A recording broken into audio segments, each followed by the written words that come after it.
Peur est l'ennemi de la stabilité émotionnelle. Quand une personne a une peur grande, une peur excessive, elle est tout de suite vulnérable. Toutes les choses qu'elle pourra vivre autour d'elle ne viendront que contribuer à détruire son moral, à détruire ses capacités physiques, à vaincre certaines choses. Aujourd'hui, je vous parle de la peur parce que nous assistons à un événement mondial, oui, parce que le coronavirus a été déclaré comme une pandémie, ce qui veut dire que c'est une épidémie qui a touché la plupart des pays du monde entier. Donc, à ce stade-là, elle a été déclarée comme pandémie.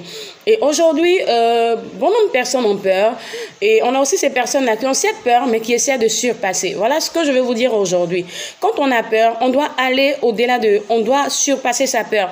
Parce qu'une personne qui a peur, qui n'arrive pas à surpasser sa peur, est une personne qui est aussi un canal, d'accord, un canal de transmission de cette peur-là à son entourage, à sa famille et à sa communauté en fait. Alors, je ne suis pas en train de dire ici à quelqu'un qu'il ne faut pas avoir peur. La peur est normale parce que la peur, c'est un sentiment qui est en latence dans le fond d'une personne, d'accord? Et qui surgit, comme j'ai dit tantôt, lorsqu'il y a un événement où il y a une confusion, où on est désemparé. Alors, ce que j'aimerais vous dire aujourd'hui en tant que des chrétiens, des musulmans, c'est d'être mature et sage. Pourquoi? Ce n'est pas parce que vous avez peur que vous n'allez pas, on va dire, comment dirais-je, vous n'allez pas cultiver une certaine positivité. Parce que comme je disais tout à l'heure, il ne faut pas être un canal, d'accord? Il ne faut pas être alarmiste auprès des autres. Nous voyons des informations qui sont relayées sur les réseaux sociaux, des informations transmises, relayées sur les réseaux sociaux, mais il y a des personnes qui n'ont pas ce mental-là.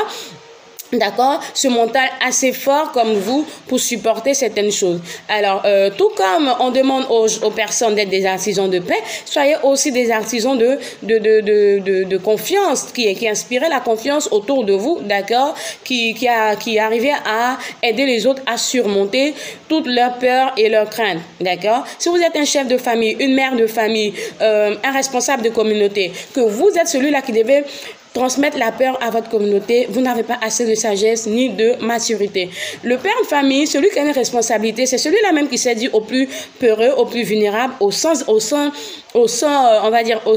défense, qu'il n'y a rien, qu'il est là pour lui, qu'il est là pour les aider. Mais ici, vu que nous n'avons pas de force, tout le monde, face à ce virus, qui est le coronavirus, qu'est-ce qu'on peut faire? C'est de nous soutenir moralement, de nous apporter des paroles positives, d'accord, et le soutien.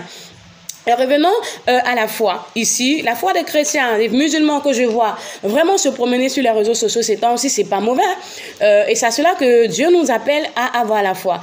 Et ici, la maturité aimerait que la foi ne soit pas confondue avec les règles d'hygiène qu'on nous demande d'avoir concernant cette maladie. Je vois beaucoup de personnes qui disent nous sommes le peuple élu de Dieu. Mais écoutez, en Italie, il y a la basilique et il y a le pape. D'accord? Mais l'Italie est le premier pays le plus touché concernant ce virus-là. Alors, il ne faut pas confondre les choses. Avoir la foi, c'est vrai. Ne pas avoir peur, c'est bien beau. Mais il faut être réaliste. Il faut être mature.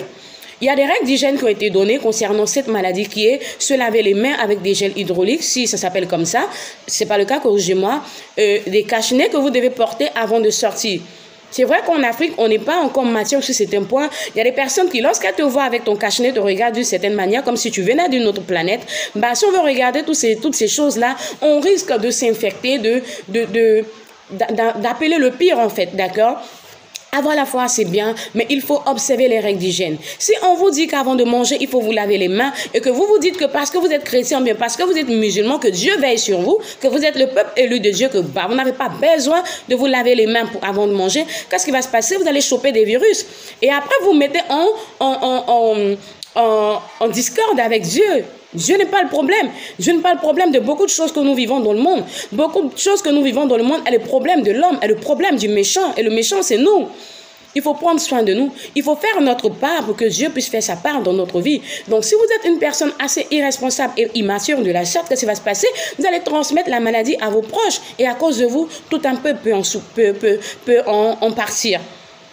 Alors, je vous demande ici, dans cette vidéo, d'avoir beaucoup de positivité et de maturité pour qu'ensemble, Dieu puisse maintenant, on va dire, agir en notre faveur et éradiquer ce démon loin de notre peuple, loin du monde entier, et que la vie reprenne, que la lumière revienne dans la vie de tout le monde et que les choses aillent pour de bon. Voilà, bye!